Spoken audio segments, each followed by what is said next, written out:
Hey, barefoot, you can step on those.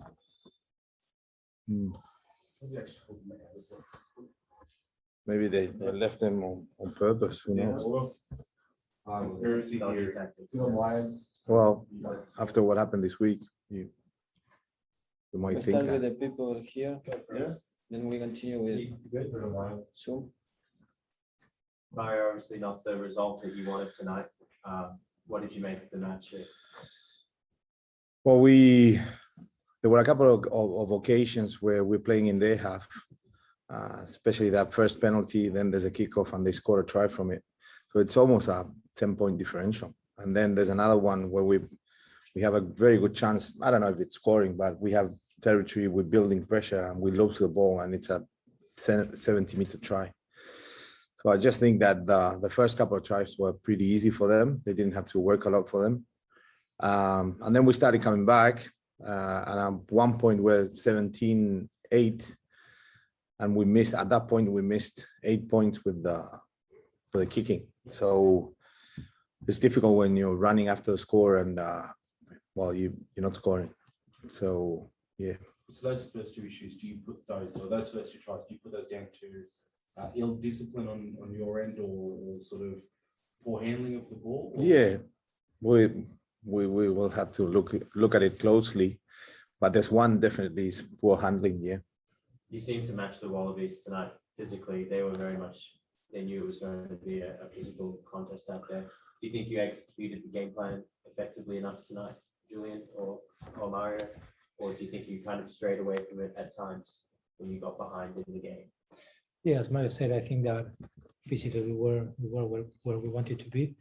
Our line of the first half wasn't good, and every time we defended our 5 meters with a good defense, they went to the ball, and we defend that, and then we go to a line that we lose the ball, and that defending again. And as Mario said, they didn't work too much the first half to make so many points, and when you can't score with our kicking game. But I think that the plan that we had, being physically there, was good. I need to see the game again, but we need to score more and to be more precise in our balls.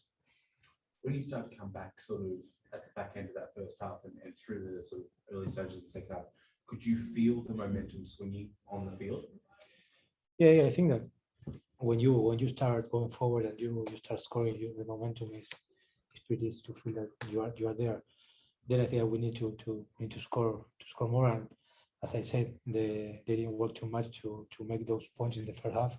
So once that you start running from the back, it's difficult to come back again. But I'm proud of the team, of the effort that we are bringing there. We need to keep on working. Mario, you've got one more game in the Rugby Championship next week against Australia. What improvements do you want to see from your side before you tour the Northern Hemisphere? Well, we've been trying to improve week in, week out, and I think we did. We had a couple of poor games at the beginning of the championship, but the guys were coming back from holidays, and in their preseason they have to play the world champions, so it's never easy. And I think I'm pretty sure we're building from week to week.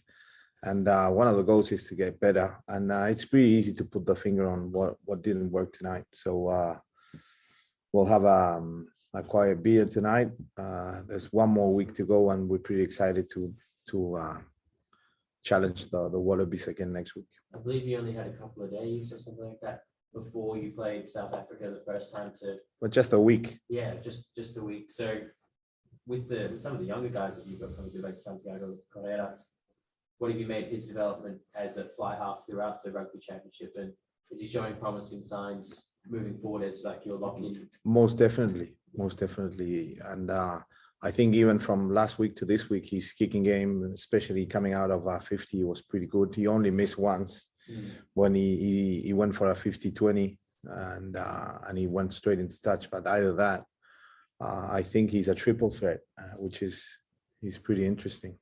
Any injuries from tonight that you might have concerns for? Not really, just knocks. There was no concern. There was an incident in the first half of the HIA. Yeah, but he's fine. He went through the HIA and he played the second half. So he passed protocols. Yeah. Okay. So were you watching? No. Yeah. We're sorry to come back out. Just questions. No, he's all right. Yeah, you might have Ready? questions on Zoom. Vamos con la prensa argentina, then we continue with the English people by the Zoom. Maxi Domingo, ¿querés arrancar? Hola Mario, hola Julián, ¿cómo están? Bueno Mario, primero, ¿qué balance hacen del partido? Y segundo, hay un dato de este Rugby Championship que todavía no pudieron superar los 15 puntos en ofensiva, digo, ¿no? ¿Qué análisis haces de ese dato en concreto, Mario? Mira, sobre todo, quizás no los primeros partidos, pero sobre todo estos últimos, la falta de eficacia nuestra, ¿no? Ya sea con el pie o las oportunidades que tuvimos de marcar, no las transformamos en puntos. Así que sí, te diría que la falta de eficacia, la verdad que no es un dato que nos ponga contentos, sobre todo en un partido que ellos marcan los primeros 2 tries sin trabajar demasiado. Es más, hay uno que empiezan con una pelota perdida nuestra a 70 metros de nuestro in-goal y termina en try. Pero sí, seguir trabajando, seguir mejorando esa eficacia, ese line a 5 yardas que tuvimos. Después, obviamente, le estamos pidiendo a Bofe que patee, y hace rato que no lo hacía, o en un partido internacional. Y bueno, la semana pasada hizo un 100%, hoy bastante menos, pero nada, seguimos confiando en él. Luis Chiesa. Hola Mario, hola Julián. Mario, en los momentos importantes del partido, el equipo comete dos infracciones muy importantes. La segunda es con una tarjeta amarilla cuando el partido iba 17-8. ¿Cómo analizás eso y cómo analizás la obtención del equipo? Capaz en el primer tiempo no fue lo que esperaban, o ya sabían que capaz iban a tener menos obtención que en otros partidos por lo que habían analizado Australia. No, nunca planteas un partido pensando que vas a tener menos obtención, y es más, me pareció que fue más una equivocación en el canto y por ahí la ejecución en ese primer tiempo, donde perdemos 2 pelotas y una no podemos lanzar. Creo que lo corregimos en el segundo tiempo. Estoy seguro que lo corregimos en el segundo tiempo, pero es algo que nos pasó en varios partidos, el tema de por momentos perder un poco el norte en cuanto a la obtención. Y después sí, lo que vos decís, la verdad que duele, porque fueron 2 jugadas que tenemos ventaja de penal. Hay una que es media rara, porque viste, la primera que dan vuelta viene de un foul play de ellos, y lo dan vuelta, no sé, bueno, después le preguntaré a los referees cómo es ese tema, pero sí, son 2 jugadas que nosotros venimos de marcar puntos, estamos dominando territorialmente el partido, tenemos ventaja de penal y termina en penal para ellos, y nos vamos sin puntos en 17-8, sabiendo que en ese momento ya habíamos cerrado 2 penales y una conversión, así que definitivamente fue un momento muy importante del partido. Fernando Vergara.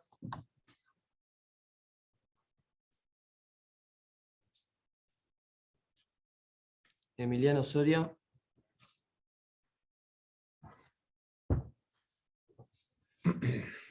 Hi Mario, how are you? Just wanted to ask about Samu Karevi. Wait, please. Sorry. Spanish. And then Sorry. I thought you said Australian. Sorry, my bad. Cristian Gómez-Scher. Attention. Please be advised that the fire panel has turned back to automatic. In an unlikely emergency, if you hear the fire alarm, please treat it Cristian as a real Gómez-Scher. emergency and evacuate the venue. ¿Algún otro en Argentina? Thank you.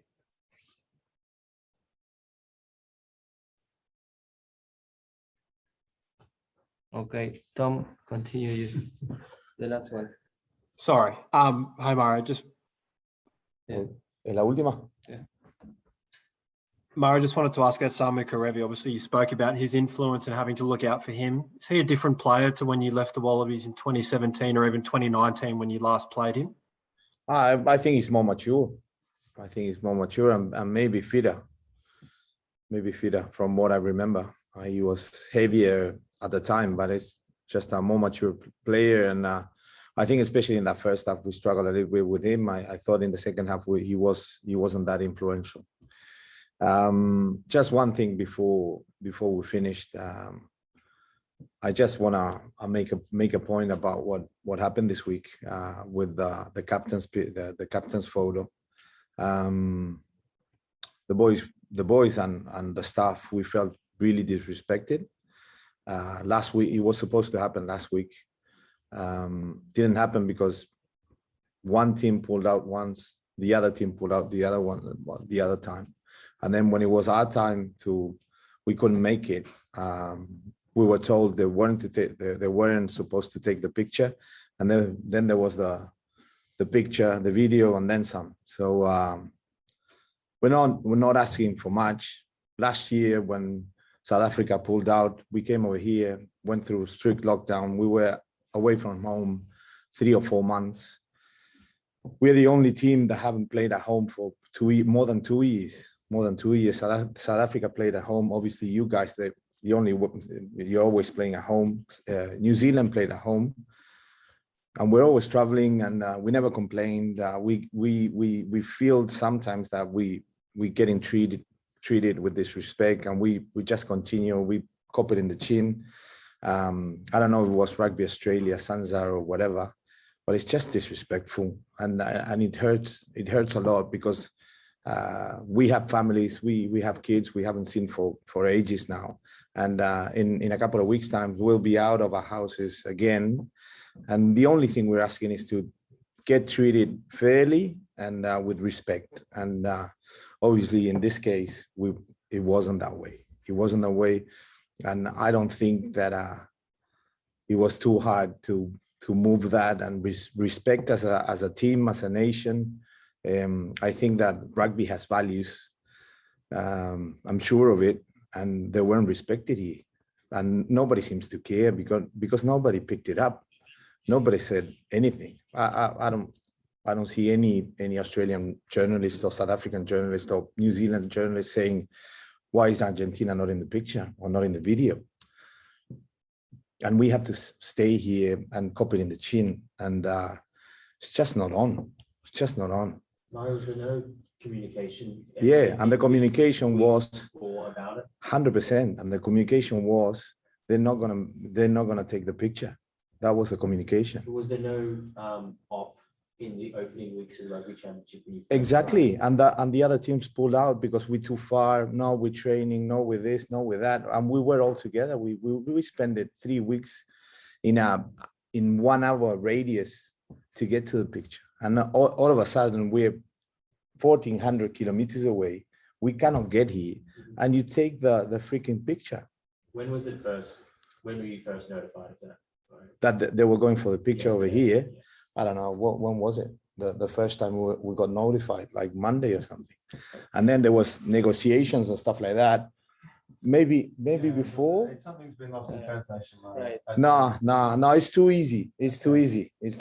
The union spoke to Sansa or Rugby Australia and stuff like that. And at the end of the day, if we're not here, you shouldn't do it, but just by respect.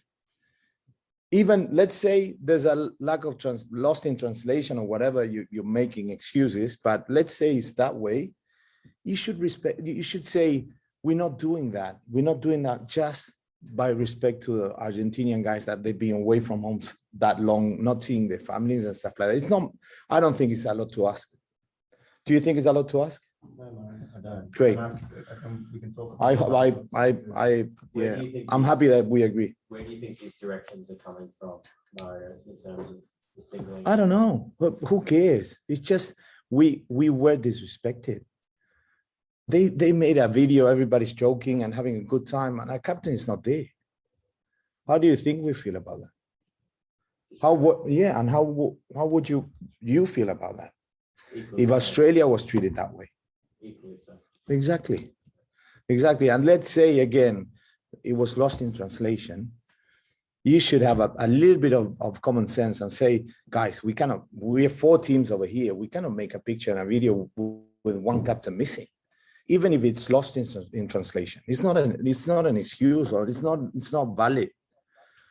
When you put everything on the table and you think about us, we've been away from home. We played away games for 2.5 years now. in lockdowns, in quarantines, and in bubbles, and you give me lost in translation. Sorry, no, it's not on. It's not on. It's not on. Mario, how come?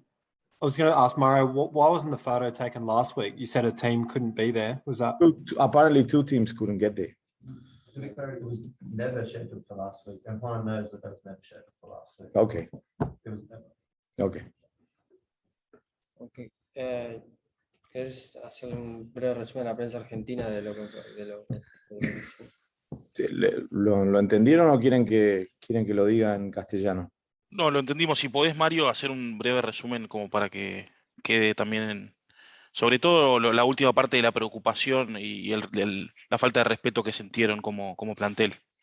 Mirá, la verdad que es eso, la verdad que fue algo que supuestamente no se iba a hacer y yo he leído mails y WhatsApps donde claramente se dice que no se iba a hacer, que iba a haber una foto entre Sudáfrica y Nueva Zelanda, pero que no iban a hacer foto de capitanes con la copa y demás, que obviamente es una foto promocional del campeonato, ¿no?